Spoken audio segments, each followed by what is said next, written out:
अस्सलाम वालेकुम dear students. उम्मीद है कि आप सब खैरियत से होंगे।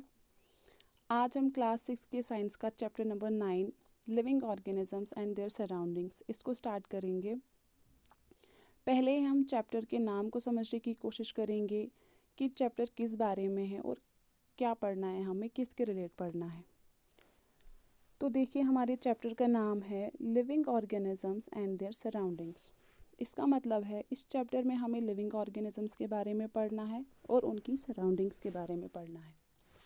जैसे कि आप सबको पता है कि लिविंग ऑर्गेनिजम्स हम उनको बोलेंगे जिनमें जान हो, जो मूवमेंट करे, जो लाइफ प्रोसेसेस को करे और अपनी रेस को, अपनी जेनरेशन्स को आगे कंटिन्यू करे।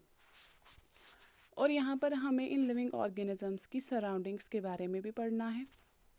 तो पहले हम अपने सब टॉपिक्स देखते हैं कि क्या क्या हमारा सब टॉपिक है। तो पहला हमारा सब टॉपिक है लिविंग थिंग्स।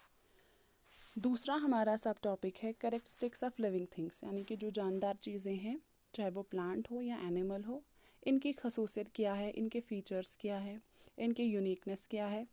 इसी तरह द हैबिटेट। यहाँ पर मैं आपको हैबिट एंड हैबिटेट, ये दो अलग अलग वर्ड्स है, इनको पहले बताऊंगी क्योंकि मैंने देखा है ऑलमोस्ट बच्चों को थोड़ा कन्फ्यूजन हो जाता है हैबिट एंड हैबिटेट में। तो हैबिट, जैसे कि आपको पता है, हैबिट हम किसी भी आदत को बोलते हैं। जो हैबिटेट है, हैबिटेट हम किसी भी लिविंग ऑर्गेनिज्म की रहने की जगह को बोलते हैं। यानी कि जो भी लिविंग ऑर्गेनिज्म है, चाहे वो प्लांट है या फिर वो एनिमल है, जिस जगह वो रहता है उसको हम उसका हैबिटेट बोलते हैं। इसी तरह कंपोनेंट्स ऑफ अ हैबिटेट, यानी कि एक हैबिटेट जो होता है उसके कंपोनेंट्स, उसके पार्ट्स, उसके हिस्से क्या है या किन हिस्सों को मिलाकर एक हैबिटेट बनता है, या एक हैबिटेट में क्या कंपोनेंट्स होने चाहिए। इसी तरह टाइप्स ऑफ हैबिटेट, हैबिटेट की टाइप्स पढ़नी है हमें। Adaptations in plants. अडेप्टेशन का मतलब होता है कुछ एडजस्टमेंट्स करना। प्लांट्स ने डिफरेंट हैबिटेट्स में रहने के लिए क्या अडेप्टेशंस की है, क्या एडजस्टमेंट्स की है, वो पढ़ना है। अडेप्टेशंस इन एनिमल्स, इसी तरह एनिमल्स ने भी डिफरेंट टाइप ऑफ हैबिटेट में रहने के लिए क्या अडेप्टेशंस की है या क्या एडजस्टमेंट्स की है। तो ये हमारे सब टॉपिक्स हैं। पहला हमारा जो सब टॉपिक है लिविंग थिंग्स, इसके बारे में हम पढ़ेंगे। तो देखिए थ्योरी आपकी, there are different types of surroundings और areas in different parts of our country. बोलते हैं हमारी जो कंट्री है इसके डिफरेंट पार्ट्स में हमें डिफरेंट टाइप्स के areas and different types of surroundings मिलते हैं। फिर the mountains of Himalayas are cold places. The mountain areas have many kinds of trees like oaks, pines, unique animals like yak and mountain goats. तो बोलते हैं कि जो हिमालय का माउंटेन एरिया है या जो माउंटेन्स हैं हिमालयाज़ के, ये क्या बहुत ज़्यादा ठंडे होते हैं। और जो माउंटेन एरियाज़ है हिमालयाज़ के, आपको पता है कि हिमालयन रेंज जो है एक माउंटेनियस रेंज है, इसमें डिफरेंट काइंड्स ऑफ ट्रीज़ हमें मिलते हैं, जैसे कि ओक्स है, पाइन्स है। इसी तरह यूनिक किस्म के एनिमल्स पाए जाते हैं, जैसे कि यॉक है या माउंटेन गोट्स हैं। The desert areas like that in Rajasthan are very hot and dry.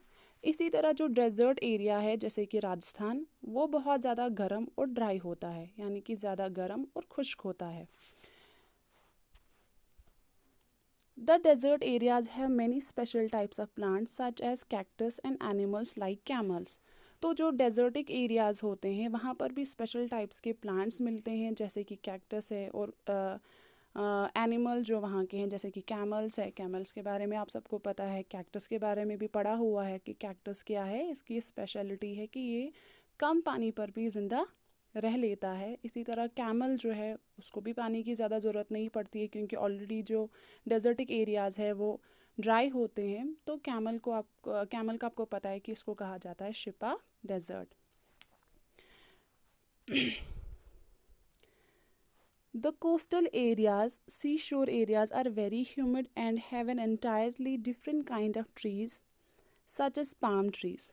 बोलते हैं जो कोस्टल एरियाज़ होते हैं, यानी कि सी शोर एरिया, जो समंदर के नज़दीक वाले एरियाज़ होते हैं, वो क्या होते हैं, ह्यूमिड होते हैं, यानी कि वहाँ पर जो एयर होता है उसमें मॉइस्चर ज़्यादा होता है, मॉइस्चर की क्वांटिटी एयर में ज़्यादा होती है। एंड वहाँ डिफरेंट टाइप्स ऑफ ट्रीज़ आपको मिलेंगे, डिफरेंट टाइप्स के ट्रीज़ वहाँ होते हैं। जैसे कि आपने देखा होगा कि जो सी शोर एरियाज़ के जो ट्रीज़ होते हैं वो क्या होते हैं, बाकी ट्रीज़ से वो थोड़े से डिफरेंट होते हैं। उनमें पहले ही आप देखेंगे कि जो स्टेम पोर्शन है उसमें ज़्यादा ब्रांच नहीं होती है, सीधे स्ट्रेट उसका जो स्टेम है वो ग्रो करता है। और at the top of the tree आप देखेंगे कि लीव्स का एक राउंड जैसा बनता है।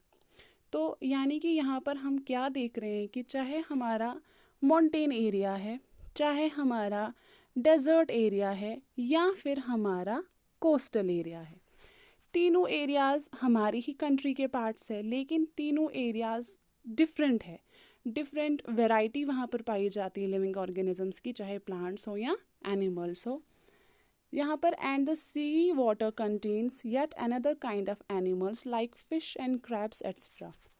तो बोलते हैं कि जो सी शोर एरियाज़ होता है वहाँ पर क्या है, डिफरेंट टाइप ऑफ प्लांट्स भी होते हैं और वहाँ पर डिफरेंट टाइप्स ऑफ एनिमल्स भी पाए जाते हैं, जैसे कि फ़िश है, क्रैब्स है। From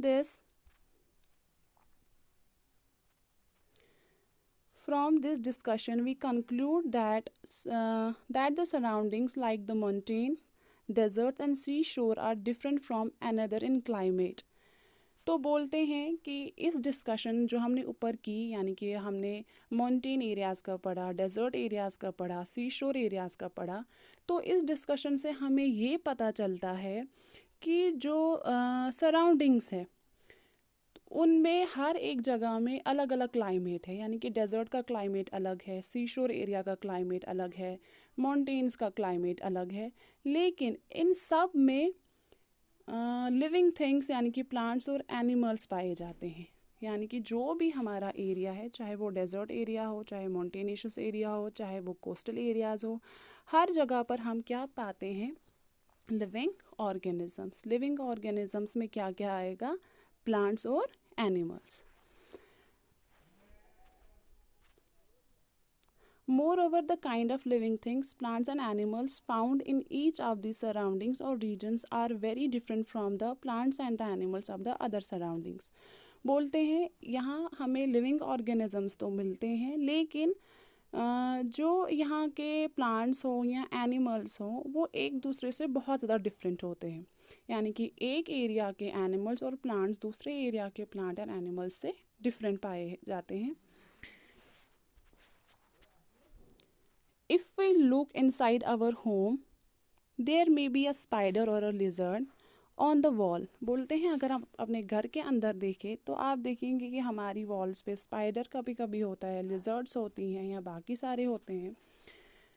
rats and cockroach can also be seen in a home. इसी तरह हमारे घरों में हम कॉकरोच को भी देख सकते हैं, रैट्स को देख सकते हैं। The garden in our neighborhood has many types of plants. It may also have sparrows, crows, pigeons and squirrels। बोलते हैं इसी तरह अगर हम अपने आस पड़ोस के गार्डन्स को देखें, अपने आस पड़ोस के गार्डन एरिया को देखें, तो वहाँ पर भी हमें डिफरेंट टाइप्स ऑफ प्लांट्स देखने को मिलते हैं। और हम वहाँ पर स्पैरोज देख सकते हैं, क्रोज देख सकते हैं, पिजन्स, कैरल वगैरह इन सब को भी देखते हैं। तो यानी कि अगर हम अपने सराउंडिंग में भी देखें तो different types of animals and different type of plants हमें देखने को मिल जाते हैं। Dogs and cats are also found in most of the places. इसी तरह डॉग्स एंड कैट्स, ये एनिमल्स, इनको भी हम mostly almost all the places पर हम इनको देखते हैं। These living things are found everywhere. तो इससे हमें पता चलता है कि हम चाहे किसी भी एरिया में देखें, अपने आसपास देखें या दूर कहीं जगहों पर देखें, हर जगह पर हम लिविंग थिंग्स को देखते हैं। In fact, there is no place on the earth where living things do not exist। यहाँ पर ये बोलते हैं कि जो हमने ऊपर पढ़ा कि डिफरेंट एरियाज़ में आपको कहीं ना कोई लिविंग ऑर्गेनिज्म तो मिल ही जाएगा, चाहे वो प्लांट फैमिली से बिलोंग करें या फिर वो एनिमल ग्रुप का हो, तो हर जगह पर आपको प्लांट्स एंड एनिमल्स देखने को मिलते हैं। बोलते हैं कि अर्थ पर कोई भी ऐसी जगह नहीं है जहाँ पर कोई ना कोई लिविंग ऑर्गेनिज्म एग्जिस्ट ना करता हो।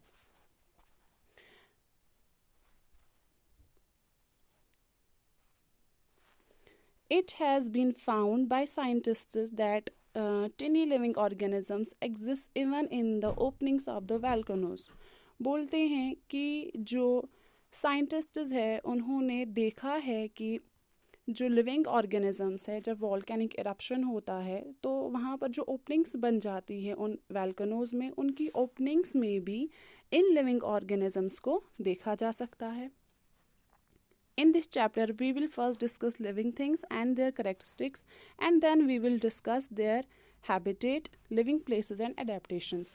इस चैप्टर में हमें पढ़ना है कि लिविंग थिंग्स तो हमने देखा क्या है, इनके करेक्टर्स हमें देखने हैं आगे क्या है, और उनके हैबिटेट यानी कि लिविंग प्लेसेस कैसी है, और उन्होंने उन लिविंग प्लेसेस में रहने के लिए कैसे अडेप्टेशंस की हुई हैं। उम्मीद है कि आप सबको यहाँ तक समझ आया होगा। अब हम आगे देखते हैं हमारा दूसरा लिविंग थिंग्स यानी कि इनके करेक्टर्स, हमारा दूसरा सब टॉपिक। तो दूसरे सब टॉपिक को पढ़ने से पहले एक बारी मैं आपको ऊपर से और थोड़ा समझाने की कोशिश करूँगी। तो हमने ये पढ़ा कि जो लिविंग ऑर्गेनिजम्स हैं वो हमारी कंट्री के हर पार्ट में, इस अर्थ के हर पार्ट में, हर हिस्से में मिलते हैं हमें लिविंग ऑर्गेनिजम्स, चाहे वो प्लांट्स हो या चाहे वो एनिमल्स हो। तो जो भी डिफरेंट एरियाज़ हैं, जो भी डिफरेंट सराउंडिंग्स हैं, चाहे वो माउंटेनियस एरिया हो, चाहे वो डेजर्टिक एरिया हो, या चाहे फिर वो कोस्टल एरिया हो, हर जगह पर आपको डिफरेंट टाइप ऑफ प्लांट्स मिलेंगे, डिफरेंट टाइप्स ऑफ एनिमल्स मिलेंगे, क्योंकि जो डिफरेंट टाइप ऑफ एरियाज़ है उनका क्लाइमेट अलग अलग होता है, और क्लाइमेट की वजह से वहाँ की जो प्लांट्स एंड एनिमल्स हैं वो भी अलग अलग होते हैं। तो इसमें हमने ये देखा कि ऐसी कोई जगह है ही नहीं अर्थ पर जहाँ पर आपको लिविंग ऑर्गेनिजम्स ना मिले। तो यहाँ तक हमने पढ़ लिया लिविंग थिंग्स के बारे में। अब आगे है हमारा करेक्टरिस्टिक्स ऑफ लिविंग थिंग्स, यानी कि जो लिविंग थिंग्स है इनकी खसूसियत क्या है। All the living things have some common characteristics or features which make them different from non-living things. बोलते हैं जितनी भी लिविंग चीज़ें हैं उनमें कुछ कॉमन करेक्टर्स होते हैं या फीचर्स होते हैं जो कि उनको नॉन लिविंग थिंग्स से मुख्तलिफ बना देते हैं। The characteristics of living things are given ahead. आगे हम देखेंगे कि नेक्स्ट पेज पे कि क्या क्या कैरेक्टर्स हैं इन लिविंग थिंग्स के जो इनको नॉन लिविंग थिंग्स से अलग बना देते हैं।